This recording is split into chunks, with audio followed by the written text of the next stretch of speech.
Alrighty, ladies and gentlemen, boys and girls, welcome to the show. And as you saw, it is now possible to cap with our guy Ghost Rider. And I'm going to show you how I do it. So this way you can cap, or at the very least, increase your score. But is it just me, or is this just another example of the great divide? Right? Divide between spenders and free-to-plays. And how we may see some big changes coming. Like piggybacking on the last video that I made, the Luna Snow Squad battle video. Like, how could they possibly just move forward without making any changes to any game modes, or at the very least increasing the cap? Because more and more players are actually going to start hitting this cap once they make progress with their cards, right? On a different note, though, how many of you out there are actually playing this for the gems? Or do you just like to put your skills to the test to see, how high you can actually score? Or do you not play it all and just run it on auto? Because if you are placing in the top 3, right, you're getting additional gems. And I'll show you here's another great divide between, materials that we have. So I have almost 4,600 Mandalay gem fragments, and then I only have almost 1,200 awakening crystals. So that's actually about 3 times the amount. And somebody pointed this out. Somebody mentioned this. So you know how in the lab we have the processor, right? You have the converter. Where is it? So this guy here. So the converter, you can convert different material.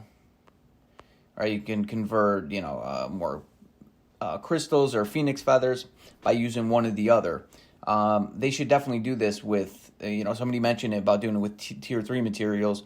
They should do it with all materials, especially these gems. Right? Because I think you actually even have enough. If you just play each day. All right, so if we go over to squad battle here, if you just play each day, you get the daily rewards here, and then, or you get the rewards for the day, and then if you play each day and get, the amount of the Mandalay gem fragments, I think you even have enough. Like, you would actually have to buy more of the crystals. So they should give us a way to do that, because placing in top 1, 2, or 3, it might not even, be worth it. It might not even be worthwhile. Unless maybe you're buying the packs somehow, maybe the math can work out that way. I'm not sure. I haven't sat down and figured it out. But they should totally do that. So if they're watching this video, which they're probably not, they should put that into consideration. All right. So we're gonna jump into. I'm gonna show you his build. I'm gonna show you. I'm gonna show you my cards. I'm gonna show you all those things so you can use my build, my cards, my account as a reference to yours, and then you can pretty much gauge where you could hit, right, if that makes sense. All right, let's jump into it. All right, guys, here we are. So I'm going to show you the best team up, my build, my cards, which is allowing me to hit this cap here.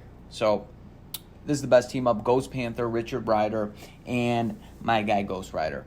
So Ghost Panther, he does have an insight, which is giving him, some extra punch there.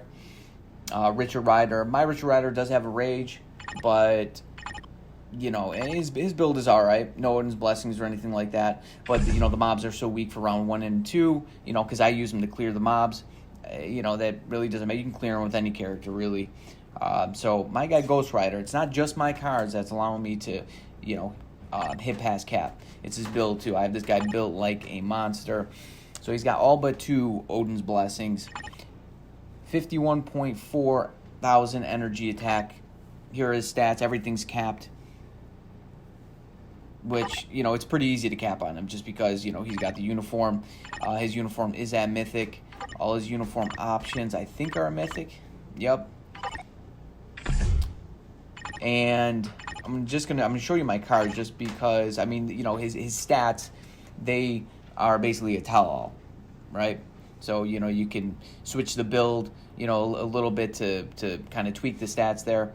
But I believe that the pierce damage on my cards is definitely playing a pretty, big role in all this, because some guys who have basically the same amount of energy attack on their cards as I do, but not as much pierce damage, are falling a little bit short. It could be, their play style, the way they're playing.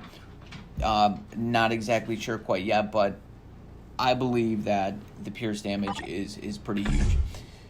So there you have it. Here's team up. There's my build, and let's jump into the gameplay here.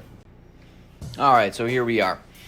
First and foremost, for those that don't already know, during the last light phase for round 2, you want to switch your characters to hold those orbs going into the last round. Also, the co-op button.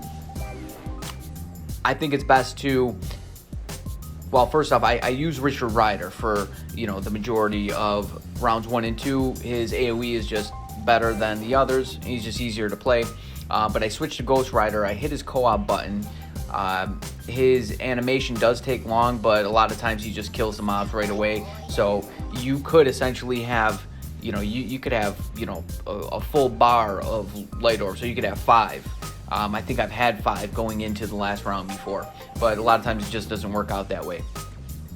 And you want that co-op to be refreshed for, as early as possible, so you could hold on to more light orbs. You'll notice that I have 3 for the whole end of the match because of how long that animation is.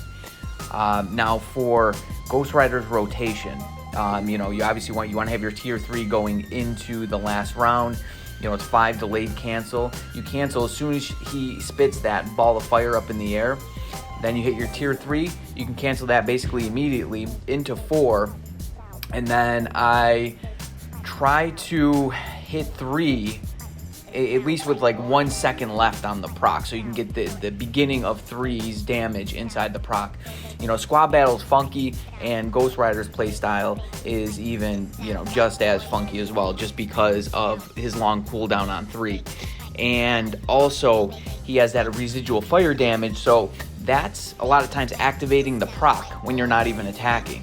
So depending on, you kind of just have to go with the flow, depending on if the proc's getting activated when you don't necessarily want it to, and you're not waiting a whole lot of time for 5 to come off cooldown. You want your rotation to be 5 delayed cancel, 4, and then 3, and then 1 and 2 as filler skills. But I'll let the run do most of the talking. You'll see, how I play. A lot of times I'm not necessarily waiting for 5 to come off cooldown to start attacking. Sometimes I'm just going at it and not even worrying about it. I think it could work well for you either way, but if you can, wait for, wait to reactivate that proc on 5, and you'll see that you can basically time up that co-op skill with your regular rotation. 5 co-op skill is going to activate the 4 skill, and then just back into your rotation. So other than that, you could try it both ways. You could try playing it safe, waiting for your skills to come off cooldown, or just kind of staying within the rotation and just continuously attacking, not paying too much attention to the proc, and see which one works out best for you. But as you can see, I exceeded the cap here. I scored 10.3 million, and that's that. So I hope this video helped you guys. I did run a couple extra runs just to get a good one for you, and also I mentioned this in the last video, but yes, this is a very new channel.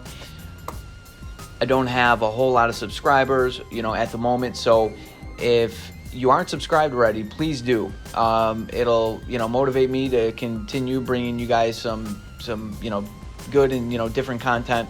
Also, like the video. That helps a lot as well. So thank you guys for watching. Hope you enjoyed it, and I'll see you in the next one, right? Later.